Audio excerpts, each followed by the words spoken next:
The iPhone 8 Plus versus the Samsung Galaxy S8 Plus. Which one is faster? So the S8 Plus has the exact same specs as the Note 8. So the exact same processor, the exact same display resolution, the only difference being the fact that it comes with 4 GB of RAM versus 6 GB of RAM. Now, if you want me to do another ultimate speed test between the iPhone 8 Plus and the Samsung Galaxy Note 8 with 6 GB of RAM, let me know in the comments. But in this one, I'm going to test iPhone 8 Plus versus Samsung Galaxy S8 Plus. So welcome to my ultimate speed test series. In this series, I test out everything extremely in depth when it comes to the performance of two devices. So not just the usual app launch speed test, but also photo, video processing, 4K video editing, Wi-Fi speed test, storage speed test, RAM management, fingerprint reader speed test, multiple GPU and CPU benchmarks, JavaScript performance, and so much more. By the way, be sure to watch this video in 60 frames per second. So check that 60 frames per second bar so that you can better tell the difference between these two devices when it comes to the performance and all the tests. But yeah, other than that, ultimate speed test between the iPhone 8 Plus and the Samsung Galaxy S8 Plus. Everything you need to know. Grab some snacks such as popcorn or some nuts and enjoy.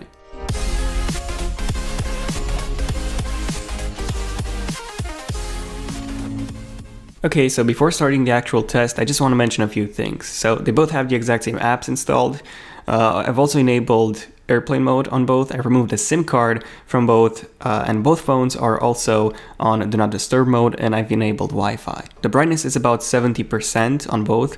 It's a bit lower on the S8 because it has a higher brightness level. Screen rotation lock is on, and just pay attention to the battery life. So I've charged both phones to 100%, so both of them are fully charged. So just take a look and see how they discharge during all the tests. Okay, so starting off with section number 1, we have the specs. So the iPhone 8 Plus comes with 3 GB of RAM, and also the brand new Apple A11 processor. So this one comes with 2 high-performance cores, which are clocked at 2.06 GHz each, and then 4 low-performance cores, which are clocked at about 1.7. We don't actually know the exact number.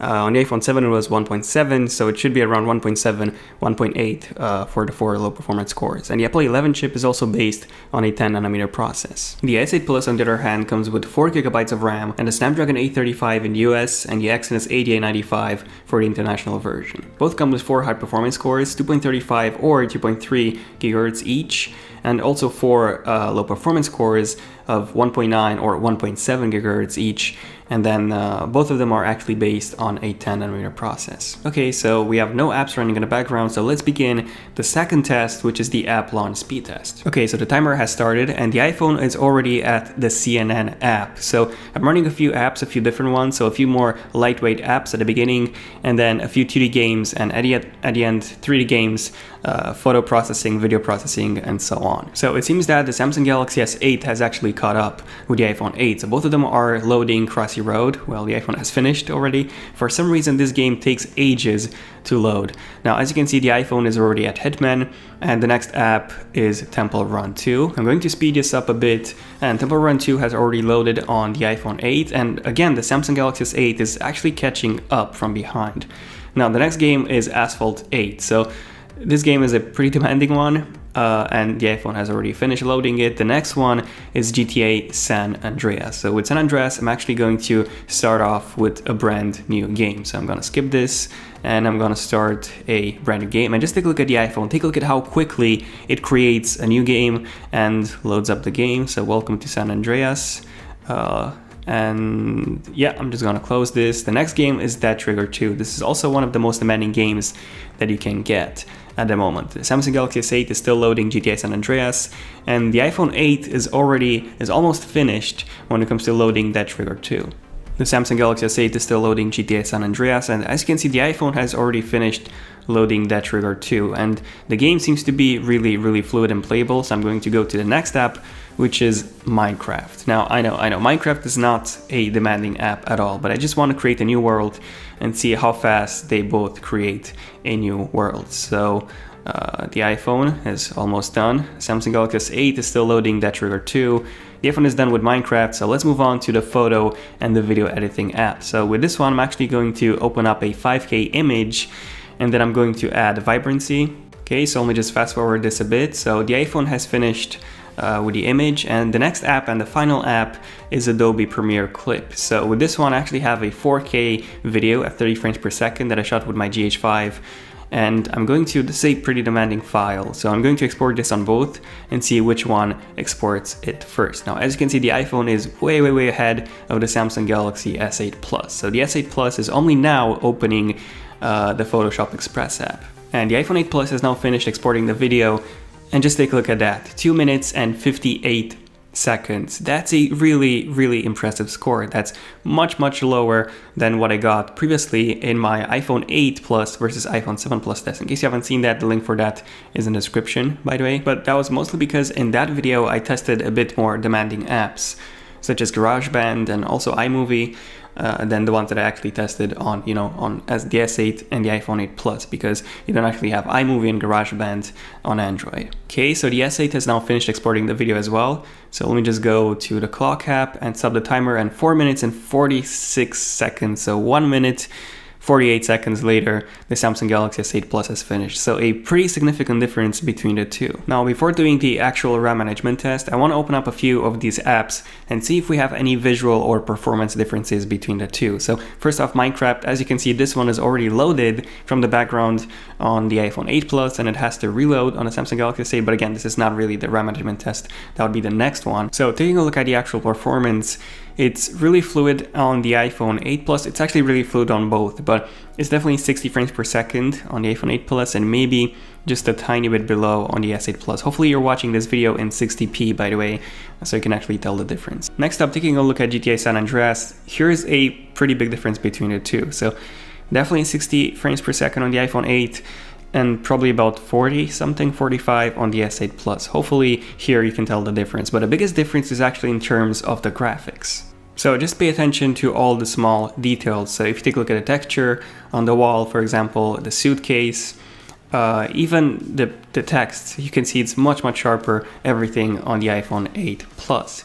Even though the S8 does have the performance, it seems that the game hasn't been optimized to take full advantage of the power on the S8 Plus, for example. Just take a look at the text, the reflections and everything. And especially in this one, if you take a look at the sun, it's so pixelated on the S8 Plus versus the iPhone 8 Plus. So it's definitely running at a lower resolution when it comes to, the actual video, the cinematic, than on the iPhone 8 Plus. And the same thing applies with Asphalt 8. So I'm not sure if you can tell from the video, but we do get much higher resolution textures and lighting and shadows and reflections if you take a look at the reflections on the iPhone 8 versus the Samsung Galaxy S8. By the way, don't play this game, it's full of ads and in-app purchases. It's one of the worst games out there when it comes to this, so don't play it.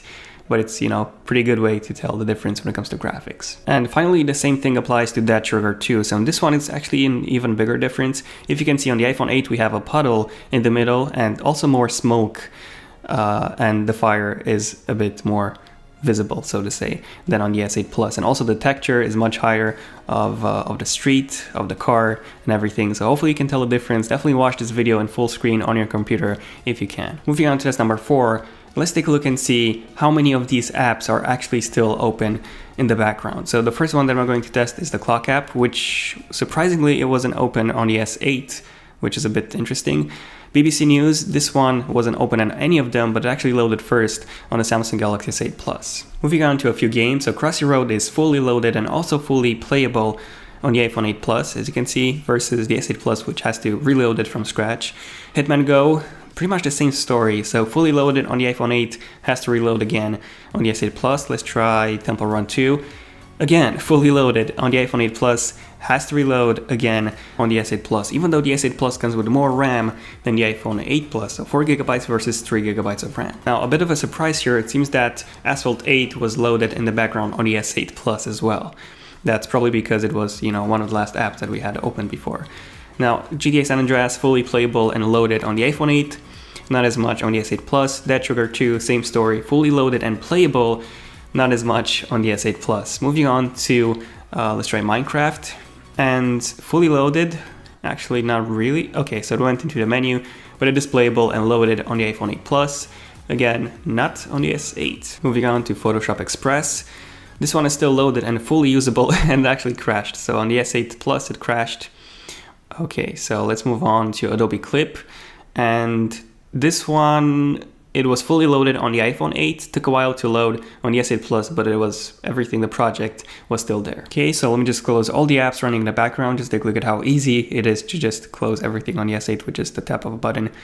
And I'm going to run the first CPU benchmark, which is Geekbench 4. Okay, so I've sped this up, and the iPhone 8 Plus has finished first, getting a score of 4,249 for a single core, which is crazy, and over 10,000 for the multi-core, which is just insane. This is even higher than the 13-inch 2017 MacBook Pro. Now, the S8 Plus is still at 79%, so let me just fast forward a bit. And the S8 Plus has now finished as well, almost 2 minutes later, and got a score of 1,993 for the single core and 6,578 for the multi-core. So almost actually more than double for the single core on the iPhone 8. And finally, the iPhone 8 is the first iPhone to actually surpass another, flagship when it comes to the multi-core score. So pretty impressive. I mean, really impressive for the iPhone 8. But the S8 Plus score is also still pretty good. Next up, I'm going to run an Antutu benchmark. So this is more of like a general benchmark. So not only tests the CPU, but also the RAM, the GPU, the storage, and so on. And as you can see, the iPhone 8 Plus is quite ahead of the Samsung Galaxy S8 Plus. So let me just fast forward again and take a look at the results. And the iPhone 8 Plus has finished first, getting a score of over 200,000. This is even higher than in my first test. The S8 Plus is currently at 82%, so let me just skip this. And the S8 Plus has finished as well about a minute later. Now, if you take a look at the detailed score, you can see that every single one of them, except for the 3D score, was significantly higher on the iPhone. 3 score is pretty much the same, really similar on the iPhone 8 Plus versus the S8 Plus. Okay, so the result of the GPU was pretty interesting. So let's do a couple of different tests, a couple of different benchmarks just for the GPU alone. So the first one is still Geekbench 4 again, but this one is the compute benchmark. Okay, so the iPhone 8 has finished getting a score of over 15,000, which is pretty impressive. And the S8 Plus has finished getting a score of almost 8,000. Now keep in mind that both of them are using a different renderer, so this is definitely something that you should keep in mind. Next up, I'm going to run the most demanding, or at least one of the most demanding benchmarks when it comes to the GPU on a mobile phone. So this is 3D Mark Slingshot Extreme. So this test is actually it's being done in Quad HD on both devices. Now, none of these devices actually have a Quad HD display, so the S8 Plus has a high resolution display, 2960 by 1440, whereas the iPhone 8 Plus has a 1080p display. So this means that the iPhone 8 Plus has to downscale to 1080p, whereas the S8 Plus can just leave it at 2560 by 1440. So let me just fast forward this. Obviously, it's much choppier on the S8 Plus, and that's because of the resolution. So let me just take a look at the results at the end, which should be, by the way, pretty similar. And the scores are indeed very similar, much similar than I expected. Only a 400 points difference between the two. Now, if you take a look at the actual test, at the individual tests, you can see that they're pretty close. So 19 frames per second for the graphics test 1 versus 23 on the iPhone 8 Plus. And again, 43 physics section 1 and 29. So when it comes to physics and where the CPU was used, the iPhone 8 Plus was significantly better than the S8 Plus, but when it comes to the actual graphics, the S8 Plus was almost the same as the iPhone 7 Plus, as the iPhone 8 Plus. Also, keep in mind the resolution of this test was not the same on both devices. So let's just fix this with the next test, which is actually going to be GFX Bench. And with GFX Bench, I'm going to run a Manhattan 1080p test. So this is run in OpenES 3.0 and also in 1080p off screen. So because of this, the resolution of the display doesn't really matter. It's only the GPU is actually used. So with this, we can actually test out the true GPU performance on both of these devices. And the iPhone 8 Plus has now finished getting a score of 84 frames per second, whereas the Samsung Galaxy S8 Plus got 63. So a pretty big difference here. Again, this was run off screen in 1080p, so 20 frames per second difference between the two. Moving on to test number 7, I want to test out the JavaScript performance of each browser. So this is directly affected by the CPU performance. And I'm going to run this in Safari on the iPhone, and I'm going to run this in Chrome on the S8 Plus for now. So 146 milliseconds in Safari on the iPhone 8 Plus, and the Samsung Galaxy S8 is still going. 771 milliseconds, so a massive difference between the two. So let me just try this in Chrome on the iPhone 8 Plus as well. Okay, so let's start this in Chrome, and surprisingly, the Samsung Galaxy S8 is ahead. But just take a look at this, the iPhone 8 Plus is catching up seriously, and the iPhone 8 Plus is actually finished first, again in Chrome, getting a score of 140 milliseconds. This is actually even better than Safari, which is really surprising. Obviously, this is most likely because it's using the same rendering engine as Safari. And 775 milliseconds on the S8 Plus, so not a big difference there. And just in case some of you might be complaining, let's just do this in the stock Samsung browser as well. This one should be faster than Chrome. And this one has finished, and surprisingly it got a score of 354 milliseconds, so a massive difference when you compare Chrome with the stock Samsung browser. So there you go, the stock Samsung browser is better on an S8 Plus or an S8 than a Chrome, but still not as good as Safari, at least when it comes to JavaScript rendering. Next up, I want to test out the speed of the internal storage, so the flash storage, and see if we get any differences between the two. So first off, the storage, right? So we have 52 megabytes per second and 162 on the iPhone 8. So, oh, and a gigabyte per second, over a gigabyte per second. Wow, on the iPhone 8 Plus, and the S8 Plus is almost done, and 123. Let me just run this again on the S8 Plus, and this time we get, let's see, 113. So a massive difference when it comes to storage speed between the two. Moving on to the Wi-Fi speed test. So I'm connected to the same Wi-Fi network, which is a 5 GHz network, and I'm obviously going to run the test individually, separately on both devices. So the iPhone 8 Plus got almost 100 megabits per second when it comes to the download speed, and 120, 119 when it comes to the upload. The S8 Plus actually had a higher upload, so let me just try. It was a bit weird seeing that was so low on the iPhone 8 Plus, so let me just try and run this again. And now it's about the same as the Samsung Galaxy S8 Plus. So both of these scores are actually within the margin of error. So Wi-Fi performance, pretty much the same on both. And finally, moving on to the fingerprint speed test. So the S8 Plus has the fingerprint reader on the back. So when I'm touching the table, that's when I'm actually touching the fingerprint reader on the back. And it's really quick on the S8 Plus. The iPhone 8 Plus definitely feels a bit faster, most likely because of the animation speed, and also probably because, you know, it's on the front, so it's much easier to touch and find. I'm really curious to see how the iPhone X's Face ID will actually compare with Touch ID, but overall, both of them are really fast when it comes to fingerprint reader. The iPhone 8 Plus feels a bit more fluid and obviously quicker because you have it on the front. Okay, so in the end, the iPhone 8 Plus is indeed significantly faster and more powerful and more fluid than the S8 Plus, or even the Note 8, at least when it comes to raw performance. When it comes to RAM management, I might do a test with the Note 8 and see if we get better RAM management from the Note 8, since we have 2 GB of extra RAM.